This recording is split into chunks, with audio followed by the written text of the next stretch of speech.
to our first Limit Free Life show of 2019. I'm very excited about that. So it is the 2nd of January, 2019. I have waved goodbye to 2018, and I have a lot that I do when a year moves into a new year. So I'm going to talk about that a little today because I find the process to be so much fun and I get really into it, probably obsessively, weirdly into it. And I'm going to tell you some of the things that I spent New Year's Day doing to plan my next year and give you some ideas of some ways that you might want to plan a phenomenal, wonderful, happy, joyful, prosperous, meaningful 2019. So first thing that I want to talk about is not to set goals. Like, wait, maybe you did it yesterday. I don't know. I watched the Rose Parade and I set my goals and I got all excited about it.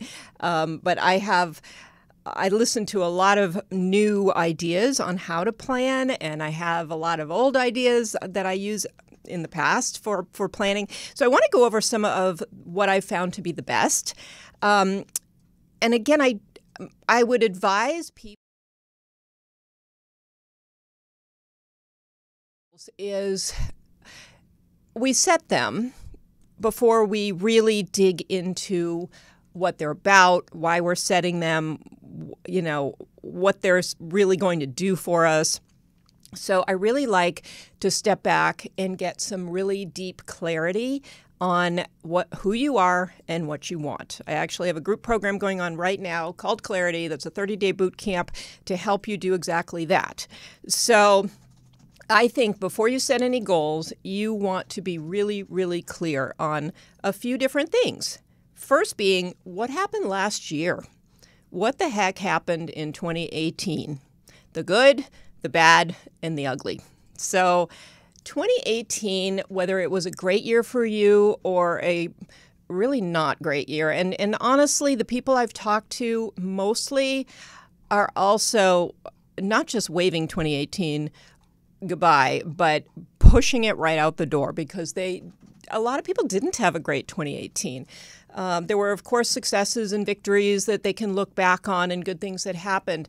But the overall general sense of what 2018 was about isn't the greatest for a lot of the people that I've spoken to. So we don't want that again in 2019, which is part of the fun of having a new year and a clean slate and a big refresh.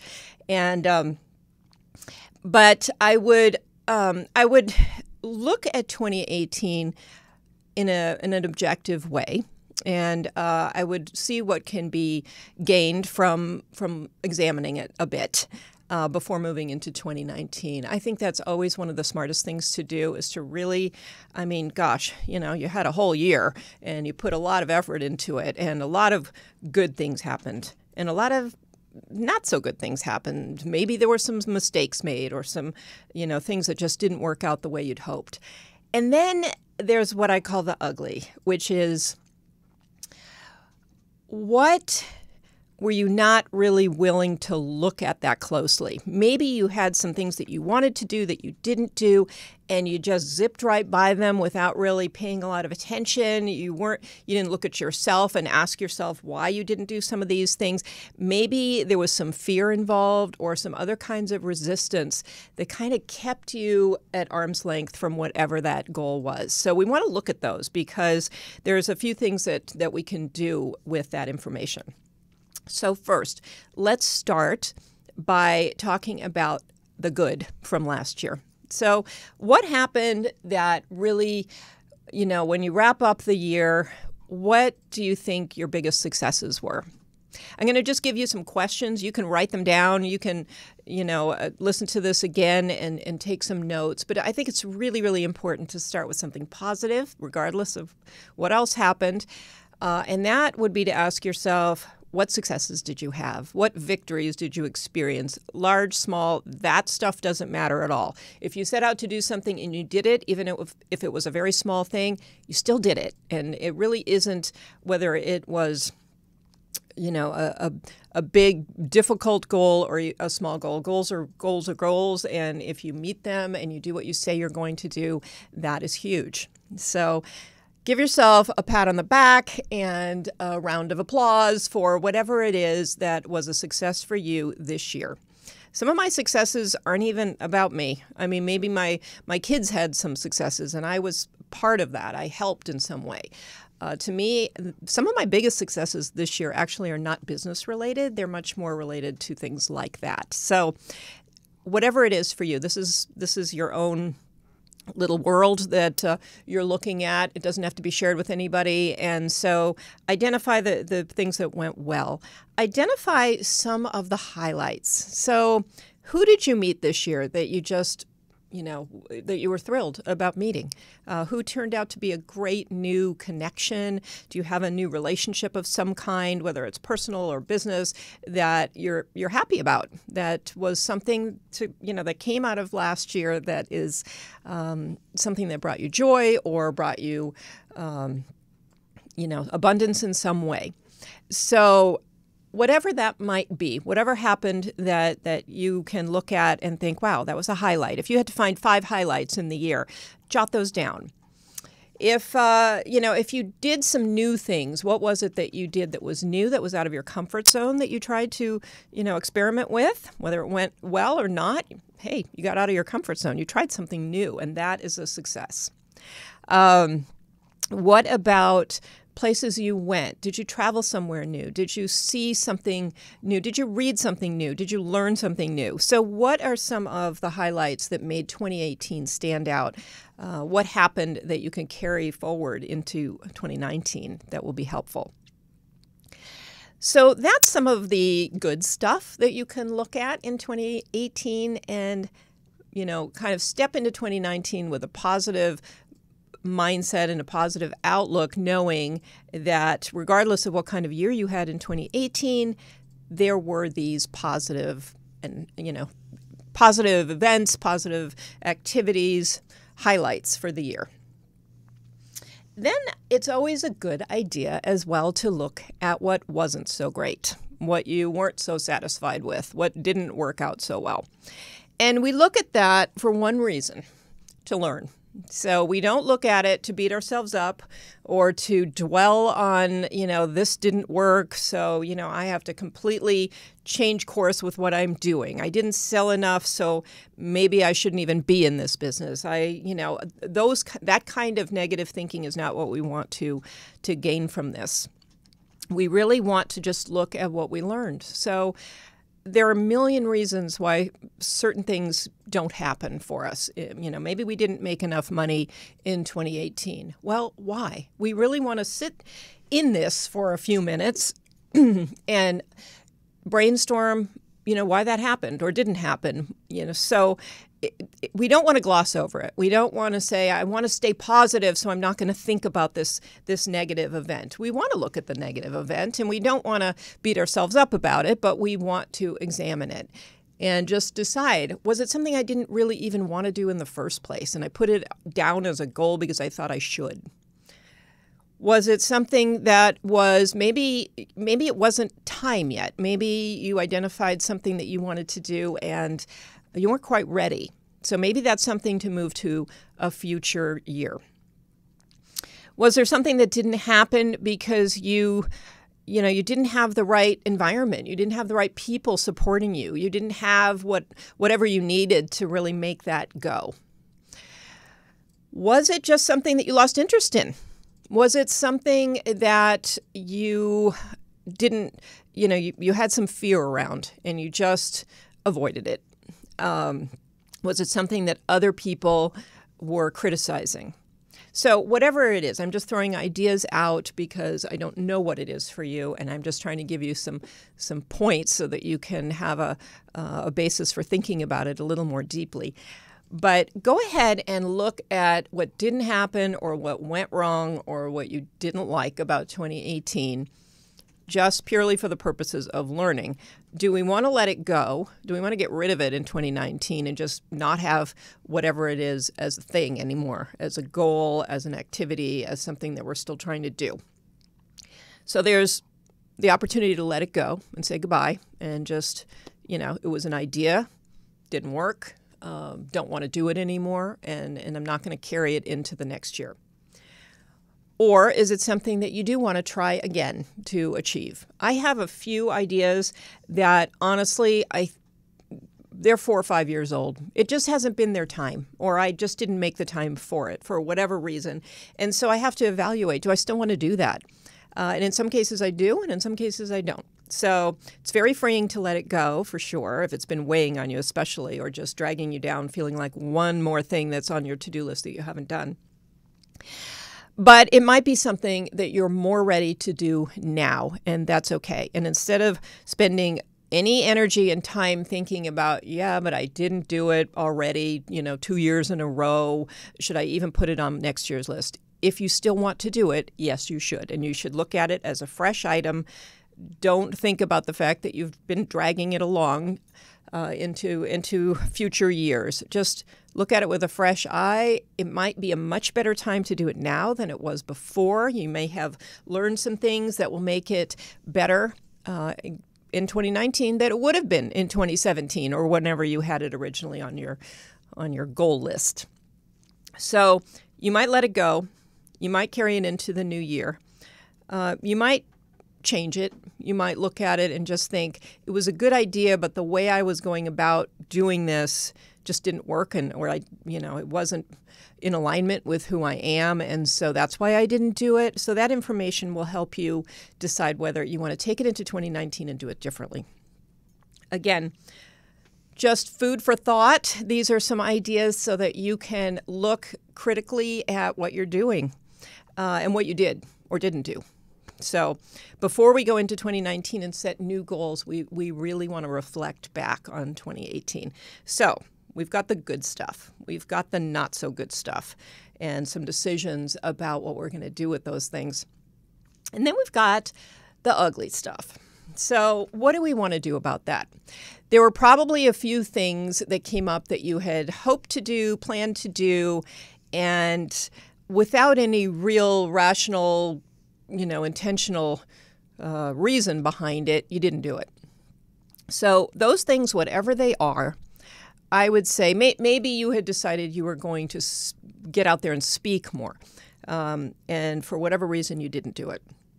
These are the kind of things that you want to take a look at, because if they were new, if they were things you hadn't done before, they were a little scary, they were a little more difficult than some other things, then let's look at those and think about, again, what you want to do. Do you want to still go for it? Do you want to drop it?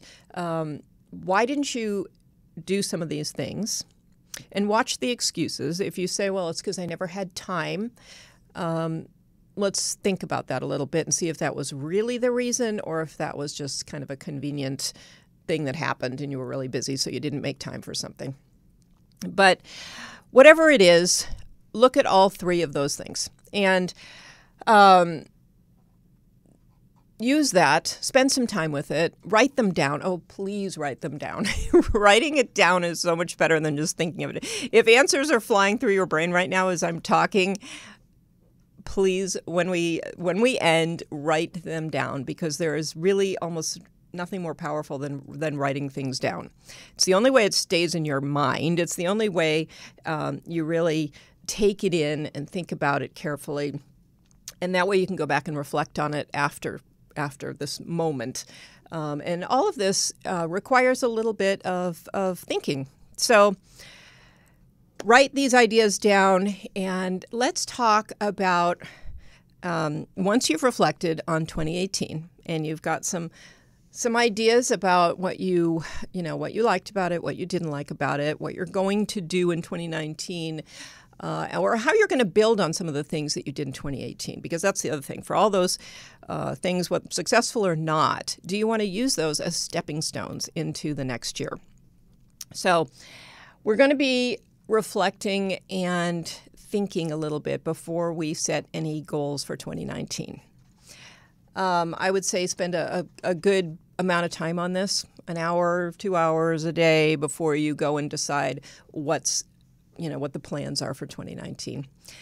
And for 2019, before you set any goals, I like intention setting even better than I like goal setting, and I pretty much love goal setting. So I like the whole thing from the high level 30,000-foot view down to the little tactical day-to-day steps. But that has to be organized. That's a problem when you really love planning a lot. You have to pay attention to all the different layers, because there is the higher level overview, vision, and then, you want to take that down to the daily tasks, but you need some structure for that.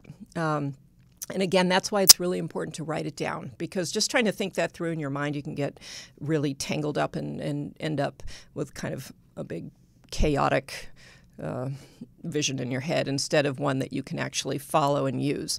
So I found, I'm gonna go back to a couple of things. I love a few different things various people do various things with planning, but I've pulled over the years some of the things that I really like. One, a mentor of mine likes to pick a word of the year. So the one word that is really your guiding light for the year, whatever that is for you. And it takes time. I actually haven't thought of my word for this year. I put it on my planner with a big question mark because I want a word of the year, but I don't know what mine is yet this year. And I've had them before, and they're good guideposts, because whatever you do that year, you can always look back at that word and see if you're going in the right direction. Is whatever I'm planning to do in alignment with my word for the year. So spend some time figuring out one great word that is going to guide your year. That's one thing that I love. The other one I love comes from Danielle Laporte. I talk about her a lot, and her Desire Map book. And this is something that I've done every year, is to come up with my core desired feelings. That's her term. And what it is because we set goals so that we can feel a certain way, instead of setting the goals first, figure out how you want to feel first and use those, again, as guideposts for your decision making throughout your year. So, if you want to feel powerful or strong or free or whatever word you pick, there's a long process that goes into identifying these feelings, which is another longer discussion. But that process is outlined in the book, and it's really good. If you spend some hours or day going through that process, you can get a lot out of it and really dig, because the surface feelings are not the ones you want. You want the deeper feelings. So you want to figure out how you want to feel, and you want to find that perfect word to describe it, because the words really matter.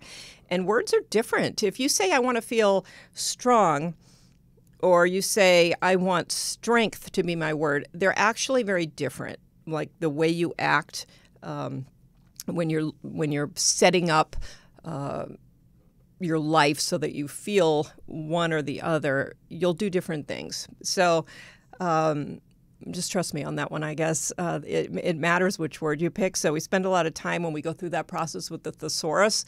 We find a word, and then we look through all the other similar words to see what is really the absolute best word you could pick to describe the feelings that you want to have. Because once you know how you want to feel, then you're setting goals that get you really where you want to go. If you just set goals hoping that they'll ultimately make you feel happy or powerful or whatever, it's a little bit of a crapshoot. So you want to know where you're going. You want to know the direction, and that direction is towards certain feelings. And then you can set goals and really look at, if I accomplish this, am I going to feel this way? And that's really the question you want to be asking, because the last thing you want to do is devote a lot of time and energy and money into certain things and end up not feeling good at the end of it, feeling like, wow, was this all there is? I mean, did I do all of that so that I could feel like this? Because that's not what you want. So you can avoid that pretty easily, actually, by figuring out how you want to feel first. I love that. I think she came up with something brilliant with that. She actually came up with it on a New Year's Eve when she was making her resolutions, and just realized that, it's kind of the same stuff year after year. and what was it all about? And then she flipped it on its head. It's all described in the book, and made it about how she wanted to feel versus, certain things she wanted to have or do. Okay, so you can choose, you can do all of these or some of them or one of them, but there's the word of the year. There's your core desired feelings that you can identify. This is all the stuff that you should really figure out before you ever decide on any goals or make any decisions about the path you're going to take in the new year. I would also, this is all the clarity piece. This is all getting really clear before you actually make any decisions, because surprisingly, you can make a lot of decisions without the clarity that will take you places. Again, just not necessarily where you want to go. And, it takes a lot of energy and a lot of time and a lot of money to build things and to do things like this. So you want to make sure that you are not going down a whole bunch of side roads that you don't need to go on, that aren't going to get you where you want to go anyway. So that's a big part of planning. Your planning shouldn't be super random. And I mean, if you have the time, if you don't care and you just want to wander down a lot of paths and see where they take you, that's okay too. But if you're driven toward certain things, if you want to, change your career, if you want your business to grow, by this percentage or that percentage, then you want to have a plan that's actually going to result in the outcomes that you want. So I'm going to talk about a few different areas because we talk a lot about business and career, but of course it's all very holistic. So when you're doing this, I would look and I would ask yourself these same questions. What was good, what was bad, and what was kind of ugly, and I wanted to run away from it, about all areas of your life, your relationships, your health and wellness, your lifestyle, your spirituality, creativity, whatever it is. We have so many different areas of life, and those same questions will apply to all of these different areas, and it's really beneficial if you ask those same questions about each of the different areas of life, and then kind of pull it all together, because no one lives in a vacuum, and so whatever you're doing in one area is going to affect the others. So you can kind of look at that and really see what the interactions are with those different areas. So that said, you're almost to the point where you can start setting some goals and getting organized. But again, before you do that, I think it's fun fun and productive to have a structure for all of this. So I love my Google Calendar. I love the whole, Google suite. I use Google Calendar, but I also really love pen and paper, or pencil and paper, or whatever, but I like a journal or a planner that I can write on. Again, I think typing into the computer is just not the same as writing. It doesn't have the same impact on how you move forward with things. So it's not for everybody, but for me personally, every year I get a new journal, a new planner, and I start that way. But I've noticed that I buy some really cool planners, I have to say. I search them out. People send them to me. I find some really great planners. But the people who create the planners, and I would be guilty of this because I would want to create a planner that had, all kinds of lines and questions and ideas and affirmations and things in there to help you create structure. But what I found is that no one's planner structure has worked for me all that well. I really like it. When I get it, I look at it and I think, wow, I'm going to use their structure and it's going to really help me and it's going to keep me on track and keep me organized. But I end up not using it that much, and I end up using a blank piece of paper, frankly, because I kind of want to do it my way. So as much as I like the concept of somebody else giving you a planning structure, what I found actually yesterday, it was something that I just really fell in love with, and I've been so excited about it. It's I don't know if it's a normal thing for somebody to be this excited about this, but it's called bullet journaling. And I read an article on it, and then it sent me down that rabbit hole where I was on YouTube watching people do their own bullet journals. And it's basically a journal you create yourself.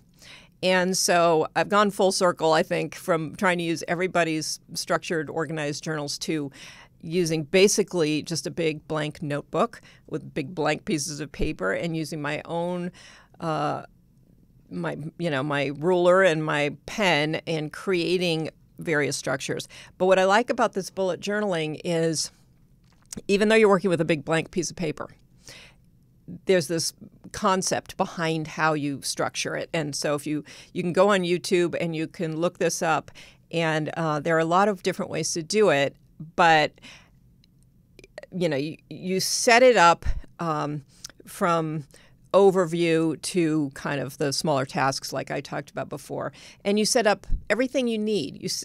You set up your year in advance, year at a glance. You set up your months, you set up your days, you set up your task lists, you set up your own index so you can find these things in the journal with the blank pages. You set everything up that you need. Plus, I loved that everything's together, because I tend to have, again, my Google Calendar, my planner, a journal, Post-it notes, little slips of paper where I have another notebook in my purse that I carry around and write in, and there's just literally stuff everywhere. And it is hard to bring it all together. So this is one book with everything, and this bullet journaling, they've got it figured out so that you have collections of things that you create in there. You have tracking of things. You can track your earnings. You can track your expenses. You can track, new prospects. You can track new connections you've made. You can track how much you work out at the gym. Whatever it is that you care about that you want to track, you do it in there. Whatever collections of things. I thought this was really cool, because you don't think of certain things as collections, but anything can be a collection. And so you create these collections, and you use your index to help you find the pages with all of these things. And you can lay it out in a million different ways. You can completely customize it so that it works for you. But the thing I liked best about it is it gives you a structure, but it allows you to modify the structure so it works exactly the way you want it to, and you can keep changing it. So I only set up January because I'm thinking I'm going to try certain things for January, and I'll do it differently in February if I want to. And the most fun of it is the creativity aspect. So not only does it give you a good foundational sort of starting point, but I loved the fact that the people that I saw doing it were embellishing everything, and they were using markers and colors and washi tape and all kinds of things to make it look really cool, to make it fun, to highlight certain things. And so I started the process of doing it, and I got so carried away. I hope it's not going to actually interfere with my work, because it's way too fun. But I just loved it. So I think it is a phenomenal way to organize your life, your goals, your days, your time, your money, whatever it is that you want to track and keep on top of. And so anyway, that's my new find for 2019. I plan to have a lot of fun. I've already gone and bought myself some new markers, and I'm already having a really good time with this. So I would say make planning as fun as you can make it. And if this isn't fun to you, fine. You might just want to go digital and use apps on the that you can use on your phone. I don't find that I stick to that, but I do stick to a nice book where I have everything in it, and I'm working with it every day, carrying it around with me every day. So that's really one of the more fun ways to plan that I found. So you've reflected on 2018. You have organized yourself with some kind of a tool, either the planner or doing this bullet journaling or using whatever digital calendars, apps, things that you want to use. And now is the time, once you have some clarity around what you want to be doing in 2019, now's the time to start setting some of those goals. And whether you like to, and the other thing that I'm really focused on now is setting up less to do, basically. I mean, one project at a time. You can have a big master list that you keep on your computer, maybe, or wherever. But I love the idea of a big overall master list of things that you want to do in the new year, also how you want to be in the new year, because that'll generate some ideas for some new goals. So have that master list, but when it comes to the actual scheduling of things to do, I would say I work with enough people who have a lot of ideas and a lot of things going on, and completion is key. So one project at a time, maybe there's one project a week, I don't know. However, once you set up your structure, however you want to do that, but don't overwhelm yourself with too much. You definitely don't want to set up a list of things to do that actually exceed the number of hours you have on your calendar. So it is really good to match those up. You know, how much actual work time is on your calendar? And that's the next question. How much actual work time do you want to have in this next year? I know for me, I didn't have the best work boundaries, partly because I love what I do, so I don't mind really doing it at any time of the day or night or weekends. But then I decided that wasn't really something I wanted to continue with. So again, another important thing when you're looking at planning is how many hours do you actually want to work each week? And what do you want the structure to be? Maybe you're good with just certain, maybe you're good working 7 days a week. Maybe you're not, whatever that is for you. But how many hours? And then when you're looking at what you want to do, can you fit what you want to do into those hours and be really realistic? Remember that you need to eat and sleep and, do other things. So that's an important one, because that's a big, when you look back at 2018 and see what didn't happen, did some things not happen because there simply really wasn't time, because you'd overplanned, and then you just set yourself up for some disappointment and setting. You want to set your goals high and your expectations in alignment with a little bit of reality. So expect big things from yourself, but don't expect time that you don't have necessarily. And know that you can create time by, being careful with how you spend it, obviously. But be careful. Be careful that you give yourself permission to complete things. It's really hard. It's not that hard to start things. It is pretty hard to get projects and things completed. So make sure that you aren't starting new things before you are completing others, unless you just have that really worked out so that it's sequenced in a way that you can actually make it happen. So that is some planning advice for you, and I'd love to hear how that is going. If you have any particular questions, again, if you're not clear ahead of time, I wouldn't set goals. I would wait until that clarity piece is just figured out in your mind. What are you passionate about? What are your skills and your talents and your gifts? How are you going to tie those things together? What is it that the world needs with relationship to those? If you have a certain passion for something, you have certain skills, how could you translate that into something that the marketplace wants and needs? And then, just how does that fit into your lifestyle? Does it make sense? If you start something new, is that going to impact your lifestyle in the way you want or in the way that you don't want? So get really clear on lots of aspects of what you want to do, and then, and really only then, make some decisions about how to translate those into specific goals. And be flexible. If you set some goals and you look at your first quarter, I would redo this. I would relook at this each quarter.